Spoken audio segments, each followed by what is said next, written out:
ಹಾಗಿದ್ರೆ ನೀವು ದೇವಸ್ಥಾನಕ್ಕೆ ಬರ್ತಾ ಇಲ್ವಲ್ಲ? ಸರಿ, ಹಾಗಿದ್ರೆ ಮಕ್ಳು ಬರೋಷ್ಟರಲ್ಲಿ ಅಡಿಗೆ ರೆಡಿ ಮಾಡಿಟ್ಟಿರಿ, ನಾನು ಹೋಗಿ ಬರ್ತೀನಿ.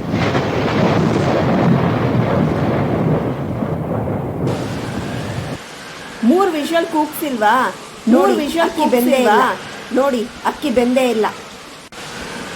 ಸಾರಿನ ಪುಡಿ ಹಾಕಿಲ್ವಾ ಸಾರಿಗೆ? ಸಾರಿನ ಪುಡಿ ಹಾಕಿಲ್ವಾ ಸಾರಿಗೆ? ಕಾರಣವೂ ಇಲ್ಲ. ತರಕಾರಿ ಇಲ್ಲ ಕಟ್ ಮಾಡಿದಿರಾ? ತರಕಾರಿ ಏನಿದೆ ಒಂದು ಕಟ್ ಮಾಡಿದಿರಾ? ಒಂದು ಬೆಂದಿದೆ ಒಂದು ಬೆಂದಿಲ್ಲ. ಒಂದು ಬೆಂದಿದೆ ಒಂದು ಬೆಂದಿಲ್ಲ. ದೇವರಿಗೆ ಮನುಷ್ಯಂತೂ ತಿನ್ನಲ್ಲ, ನಾಯಿನೂ ಮೂಸ್ ನೋಡಲ್ಲ. ಮನುಷ್ಯಂತೂ ತಿನ್ನಲ್ಲ. ನಾವು ಅಡಿಗೆ ಮಾಡಿದಾಗ ಅದಿಲ್ಲ, ನಾವು ಅಡಿಗೆ ಮಾಡಿದಾಗ ಅದಿಲ್ಲ. ಒಂದು ಹೊತ್ತು ಅಡಿಗೆ ಮಾಡಿ ಹಾಕಕ್ಕಾಗಲ್ಲ. ಒಂದು ಹೊತ್ತು ಅಡಿಗೆ ಮಾಡಿ ಹಾಕಕ್ಕಾಗಲ್ವಾ ನಿಮ್ಗೆ?